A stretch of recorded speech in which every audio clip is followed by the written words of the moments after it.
Bonjour à tous. Alors veuillez excuser ma petite voix un peu fébrile, ma petite tête tout endormie. Il est 4h30. J'ai fait un horrible cauchemar. Mais vous savez, pas des cauchemars où vous vous réveillez en sursaut et vous vous dites enfin le cœur battant à 100 à l'heure. Non, là je me suis réveillée juste en ouvrant les yeux. Mais par contre avec une peur immense. Euh, je sais pas si ça servira à grand chose que je vous raconte mon cauchemar. Sûrement que non. Le fait est que j'ai quand même réfléchi à ce qu'il voulait signifier. Vos rêves et vos cauchemars veulent forcément signifier quelque chose. Il faut juste trouver la signification. Et vraiment, elles nous permettent de mettre en lumière des choses à changer dans la 3D, dans la matière. Alors bien sûr, avec des fois des choses totalement incohérentes dans le rêve. Mais on fait souvent des choses incohérentes. Alors en tout cas moi, je fais souvent des choses incohérentes, peut-être dans la 3D, donc peut-être pour ça que dans le rêve, elles sont aussi incohérentes. En gros, si je vais quand même vous le raconter, parce qu'on me dit de vous le raconter, donc je vais vous le raconter. Je me suis retrouvé, j'étais avec une amie et son fils et son mari. Son mari, je le vois pas, je vois que elle et son fils. Et alors, soit en se perdant, soit en tombant en panne, je me souviens plus du début du rêve, mais je me retrouve dans une maison, en plein milieu de la forêt, avec une grande famille. Et voilà, toute la famille n'était pas dans la maison euh, à mon arrivée, mais je sais qu'ils sont tous arrivés à un moment donné, euh, tous avec, on va dire, des styles vraiment différents, des physiques assez différents, grand, petit, voilà. Il y a quelque chose qui m'a perturbé par contre, c'est que je sais qu'il y avait, on va dire, les personnes un peu plus âgées qui avaient des ongles très très très longs, avec une sorte de petits hameçons dans les ongles. Enfin, vraiment des crochets, quoi. Crochets. Et... Et au début, j'ai pas pris peur, mais j'ai pris peur quand même assez rapidement. Donc je me souviens qu'avec mon ami, on a mis du temps déjà à partir. On se sentait pas à l'aise, on avait déjà peur, et c'est vrai que on a mis du temps à partir. Ils ont mis du temps à nous laisser partir, entre guillemets. Donc, là où je me rappelle vraiment, où j'ai l'impression de l'avoir vécu pour de vrai. C'était justement pour se dire au revoir, donc on se disait au revoir, et c'est vrai que ces personnes un petit peu âgées, alors âgées, c'était bien le grand mot, hein, non. C'était pas si âgé que ça, quoi, je veux dire. Je sais pas, il devait avoir une cinquantaine d'années. Donc on est d'accord que ce ne sont pas des personnes âgées, voilà. Excusez-moi, je tiens à remettre les choses au clair pour toutes les personnes de 50 ans.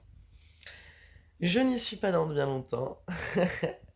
Le temps passe très très vite, donc je sais que voilà. Donc je retire mes personnes âgées, mais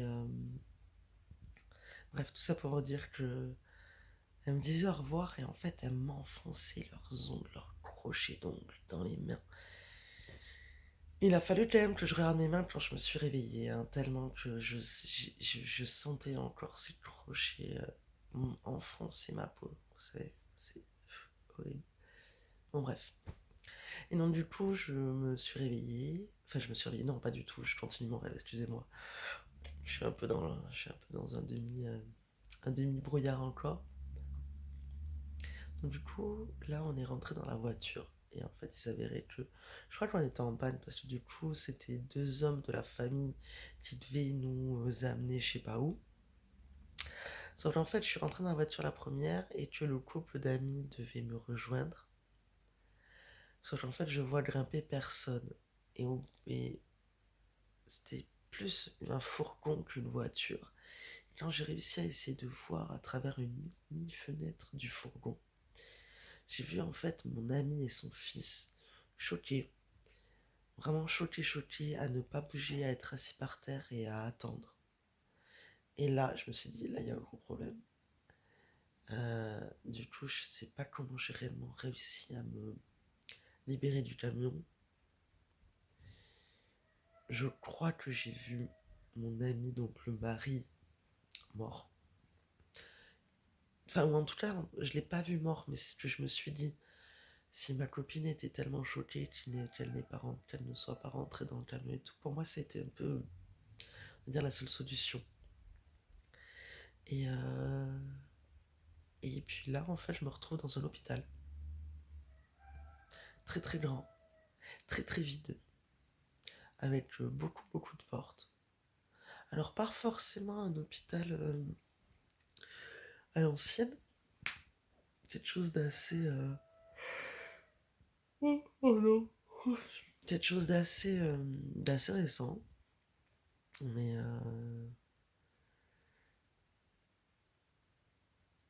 j'essayais de trouver de l'aide, j'essayais de m'enfuir parce que justement il y avait un de ces grands monsieur qui devait m'amener je ne sais pas où, qui était là et qui me cherchait, qui était derrière moi. Donc à un moment donné, je me suis caché derrière une porte battante, il est arrivé. Vous savez, j'essayais de faire comme dans les films. Non mais même moi, je me suis dit dans mon rêve, putain, même il ça marche dans les films. Du coup, vous allez rire. Du coup, j'étais derrière ma porte battante, j'attendais.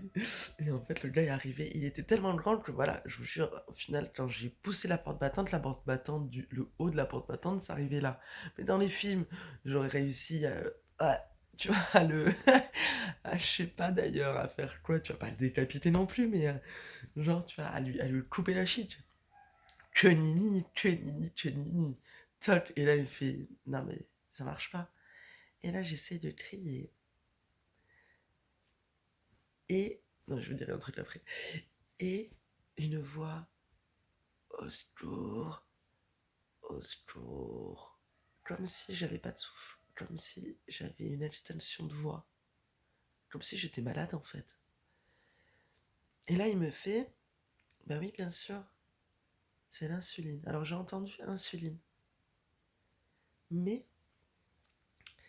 même dans mon rêve, c'est pour ça qu'en fait, je sais pas, j'arrive à mettre mon conscient dans mes rêves, je sais pas. Je sais pas réellement comment ça se passe. Bon, bref, si quelqu'un peut m'éclairer, si quelqu'un voit cette vidéo et peut m'éclairer, c'est avec grand plaisir hein, d'avoir des réponses. Donc du coup, dans mon rêve, je me suis dit, mais c'est pas insuline qui est là, voulait me dire, parce que c'était pas cohérent. L'insuline qui m'enlève ma voix, enfin, non. J'avais pas de force, je me sentais un peu faible. Et il me fait, oui, c'est l'insuline. Et bizarrement, même moi, voilà, dans mon rêve, je me suis dit, c'est pas possible, il parle pas de ça, c'est pas de l'insuline, ça peut pas me faire ça. Ok, bon. Et, euh, et puis du coup, en fait, il me remet dans son camion et il me ramène dans cette maison au bord de la forêt. Non, en pleine forêt. En pleine forêt, parce que je sais très bien qu'il y a vraiment rien autour de cette maison. Bon, bref, voilà. Donc je me réveille, mais quand je me réveille, j'ouvre à peine les yeux. Moi, je m'endors en mode momie, je suis comme un... sur le dos, et je me réveille toujours dans ce sens-là, donc voilà, j'ai pas du tout bougé, voilà, j'ai pas du tout bougé. Excusez-moi. Donc, Je me réveille, j'ouvre les yeux, par contre, quand je me réveille, j'ai peur. Alors que je suis chez moi. Je me suis levé faire pipi, puis je me suis recouché, mais j'ai dû allumer la lumière. En revenant, parce que du coup, il faisait tout noir, je me suis dit, ouh, et non, Amélie, mais t'as pas un petit peu peur, là? Je fais, oui, j'ai un petit peu peur, donc du coup, on va allumer la lumière, oui, voilà, c'est mieux. Hein. Donc on a allumé la lumière, j'ai allumé la lumière, et en fait, voilà, j'ai commencé à analyser. Bon, je suis beaucoup comme ça, moi, j'analyse beaucoup de choses. Parce que je sais que mon inconscient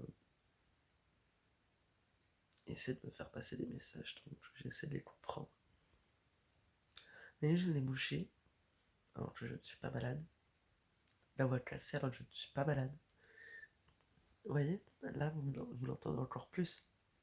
Mon nez se bouche pendant que je vous dis ça. Je sais à quoi c'est dû. Voilà, hier, j'ai fait quelques petits codes de guérison de Chantal, une dame que je suis. Et je sais que au niveau cellulaire, ça bouge beaucoup. Ça bouge beaucoup. Alors moi, j'ai encore un réel gros problème, hein, sur lequel ça fait au moins plus d'un an que je m'attelle, que je n'ai toujours pas réglé.